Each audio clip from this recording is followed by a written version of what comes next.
Welcome back to the DTF Film Sessions. This is episode number 4. I'm Max Dean. I'm here with Nick Merriam, our director of draft content and scouting at Defiant Takes Football. And we are going to do a little draft breakdown for quarterback Will Levis out of Kentucky. So, one of the more polarizing prospects in the NFL draft. Some people are talking about him going as high as first overall, as the number 1 quarterback off the board. Some people have opinions that he should not be a top 10 pick. And pretty much everywhere in between, there's a number of quarterback needy teams at the top of the draft. So he certainly has the potential to go a number of different places. Nick, how you doing today, man? Are you excited to get into another prospect on our film session? Yeah, because I think this is the most interesting discussion of any of these quarterbacks in this draft is how you evaluate a player like Will Levis. And I think the people who are on his side are more in the category of, hey, we've seen these toolsy quarterbacks like Herbert and Mahomes and Allen work. I think that you can point to guys who maybe they didn't work with as well that we can discuss as we break him down further. But it's just there's an interesting trade-off where his ceiling is very high. I don't know how low his floor is. He's clearly a developmental guy, probably doesn't hit his stride until at least year 2. But, he has this SEC pedigree as well. He's been in college enough that we've seen some production from him. And there will be teams that are really, really high on him as a player and some that not as high, but he has the opportunity to go anywhere from pick number 1 to he's going to be a top 10 pick for sure. But really, I'm personally going to be a little lower on him. I'm going to have him probably in the upper 20s on my board, but that's not going to stop the NFL from taking a toolsy quarterback position when it's the most important position there is. He's toolsy, he's big, he runs hard, and he suffered a little bit as a result of that. He had an injury throughout this year that probably impacted his play, at least to some degree. To be honest, I'm not sure if he got that injury rushing or it was just a freak thing. I'm really not sure. Maybe you can speak better to that than I can. But he's got the size, he's got the arm, he's supposedly got the intangibles. And so let's jump into the tape and see what we see. Yeah. In just terms of the injury, I want to say that they had one of the worst offensive lines in all of Division I this year, which really he was under pressure a lot, and they were going against SEC teams. So that was probably part of it, and he played through it because he was a very key part of the offense doing well. We're going to look at the 2021 film against Georgia's defense. It was good this year and last year, but I think Levis really didn't make that big of a jump from last year this year, but it was enough that we can look at his tape and kind of see some of the things that are interesting about him. Like I said, I'm not personally the biggest fan, so we're going to start out by pointing out a couple of things that maybe I'm a little bit concerned with this game. And we've seen some of the SEC defenses already in these QB breakdowns run strange defensive structures where you don't really know what they're running out of the initial shell they show you, and it can be hard to read. And we talked about in the quarterbacks video how I think him and McKee maybe are a bit robotic in their ability to read defenses, and that the initial look they get is what they read, and they don't always see how these defenses move.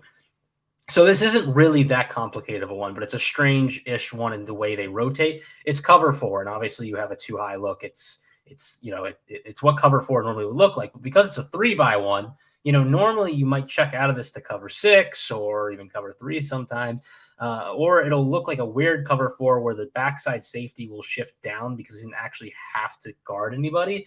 In this case, they kind of play it like man-to-man across, where the safety at the bottom of the screen here is going to play the inside slot receiver as a man defender and drift inwards, and that top of the screen safety is just going to become like a fill-in, and the cover 4 is going to be the 3 bottom of the screen defenders who spread out and that top of the screen corner. The reason that's important is because in a 3-by-1 against any coverage, really, you have the ability when the defense rotates to watch your receivers kind of flood over and fill into space where there isn't a defender, especially when the safety crashes down. You're going to have receivers running over into that space. So as this play goes on, it's very apparent immediately that he has a middle of the field throw here. And it's going to come from that inside slot receiver who is running at this safety, who is going to be rotating to the top of the screen. He doesn't take it, though, and it's because of the pressure that he kind of drops his eyes. And I think there's a little bit of a difference between him and Richardson. You see people on film talk about how Richardson's pocket manipulation is better than Levis's. And as we see on this clip, Levis gets a kind of pressured. It's not the worst pocket in the world, but he has the ability to step up in this pocket and make this throw over the middle of the field. Like, that's a quick, easy look. Like, he just has to put that ball between the middle of the logo and the hash mark, and he's got probably 10 yards to his receiver. But Levis, because the pocket kind of surrounds him a little closer than most clean pockets looks, tries to scramble, step up, find more space, reset his feet, drops his eyes, doesn't find the target, ends up getting sacked. And he is capable of finding these receivers. He does a good job with it, but they're just, once you add these little complexities that will happen at the NFL level, they're just these things that you don't see enough from him that I need NFL reps to really know if he can do them. And there are certain similar prospect. A guy that I'm going to compare him to this video a lot is Justin Herbert, because I think he's another guy where we didn't see this a whole lot on his tape, even though we knew the totals were there. And I was lower on Herbert too than where he ended up going and ended up working out. But Herbert didn't really face as many dirty pockets as Levis did this year, and we didn't really see those struggles. But Levis, having the bad offensive line he did have, and against the Georgia pass rush, had some dirty pockets to deal with, and especially even last year with Darian Kinnard, who was a good player, had some issues. And he maybe improved as the year went on here, going into the next year, because he could throw a little bit more under pressure. But you can see very clearly, like, he is looking at Jalen Carter here. He's not looking at the wide receiver that's open, where he can't be doing that. Like, you need to have your eyes downfield. Even if you're going to take a hit here, you might be able to throw that ball through contact. Yeah, I think so. I mean, you can see, and scroll back a little bit. So right here, that receiver, you can't see him on the screen, but he's already breaking open. Mm-hmm. And Jalen Carter, he looks like he's blocked. You look like you have a lane there, but look how long it takes for him to shed that block. Yep, done. And he's already looking to scramble, and he's wide open. Like that. That's where you've got to deliver the ball. There's a defender underneath, but he's going to clear that in a split second here. So yeah, I mean, definitely looking to run a little bit too early. So that's something that that's one of the hardest things to work out of a guy. So I can see some of your apprehension there. All right. And we talk about his mobility a lot. And I think like a Bryce Young probably can get through that hole and scramble for 10 yards. Levis is big. He can run. He doesn't really break tackles that often. He's tough. He can run through contact, gain you some extra yards that way. But he's not going to run a 4.6. Like, he's not blazing teams. I think his mobility is more similar to Carson Wentz than it is to maybe a Trey Lance. And I think even Trey Lance's mobility was maybe a little over projected going into the NFL, which is a thing. I think some people think that he has legitimate, like, designed rushing ability, Will Levis, and that's not the case. So this is cover 6. Again, just one more negative play, and then we'll talk about how he's getting better.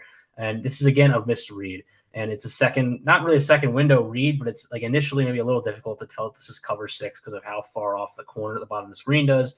It looks very similar to the cover 4 in the last play, but because you don't have 3 up top defenders and its safety crashes down, it ends up actually just being cover 6 here.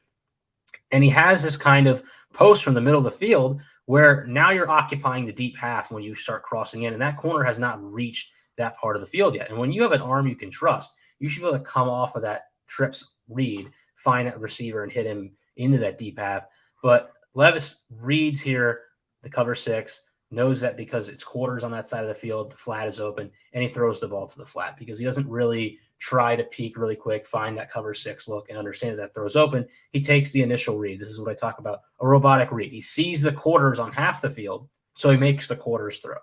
But he misses the half part of the quarters half coverage, where at the bottom of the screen, this crosser, I think, is a very makeable throw for him. Now, maybe it's a tougher throw for most quarterbacks, but this is a throw he's made in the past, and the corner is tracking inwards as he's running towards this receiver as well. All right. Don't really have any comments on that, so we can move on to the next one. All right, so now we're going to start talking about the good things, and we're going to get a little progression here as to like how his game is like moving towards the NFL level and why people like him. It's an example here of how his arm can attack. More straightforward looks. This ends up being clear cover 4. Again, he reads the flat correctly. It's cover 4, like out of alignment, you can tell because the corners are a little bit further back. You could be cover 2, but your guess here is cover 4 based on the linebacker leverage. It's he anticipates this throw well, and he gets the ball out to the flat quickly down for a curl route at the top of the screen.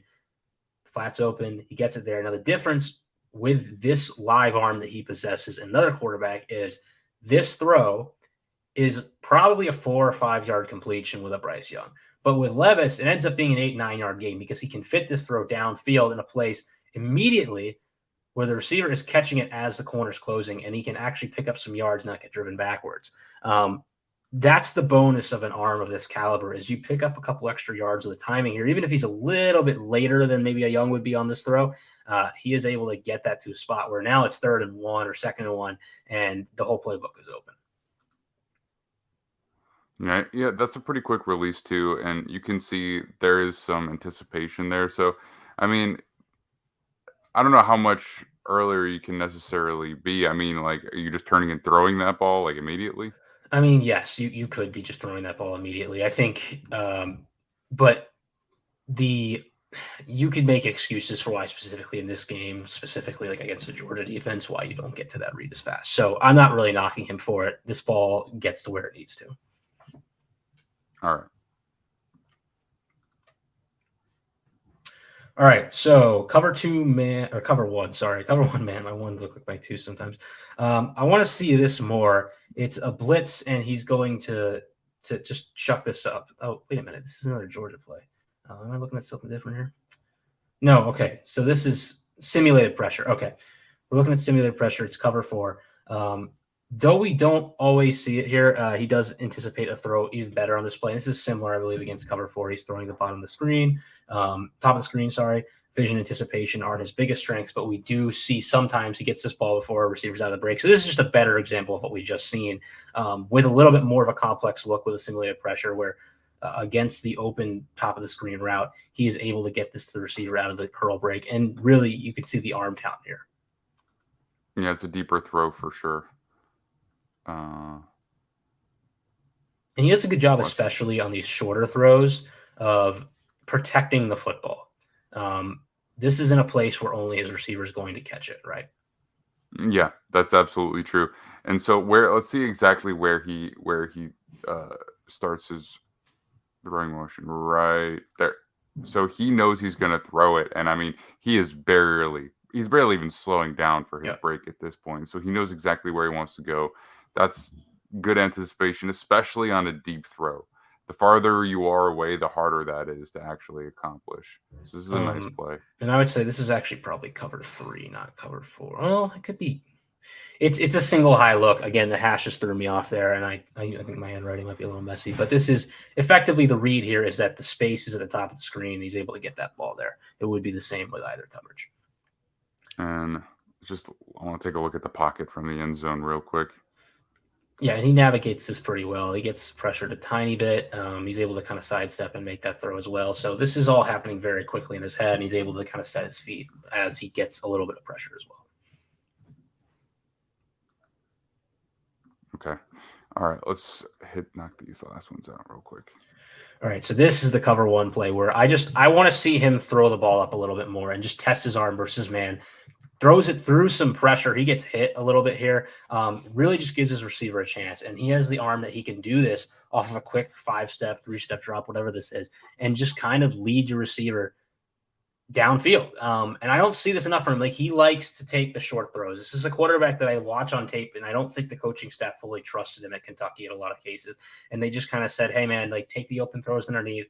When you need to throw it downfield, we will tell you like when to dial it up. And in this case, I don't think this is one where he was told. I think he liked his look. He had his receiver on the kind of fade route, and he decided that he could beat the corner, and he led them downfield. So again, showing off the arm a little bit, more touch on that throw than we see most often from him. I'd like to see it more consistently, but that is the peak of his throwing, is when he can do things like that, especially through the pressure. All right. Play number 6. This is a second window throw. Again, this is something that is a little less robotic. Now, maybe there's an extra beat here than maybe you'd like to see, but this initial play is going to be designed to get the angle route out of the slot open. And if not, the slant behind it gets created through just creating traffic of these defenders. It's actually the angle route goes behind. I think he's actually looking at that angle route. but he ends up getting caught by the underneath slant receiver. Sometimes better lucky to be good. But this is a throw here that you don't see too often from him, and it's more of that patience to kind of just look things a little longer and still make the throw in a way that is anticipating timing. It's not staring down the receiver. It's waiting for the window to exist. And he does kind of move these defenders' his eyes as well, whether that's in the design or just him.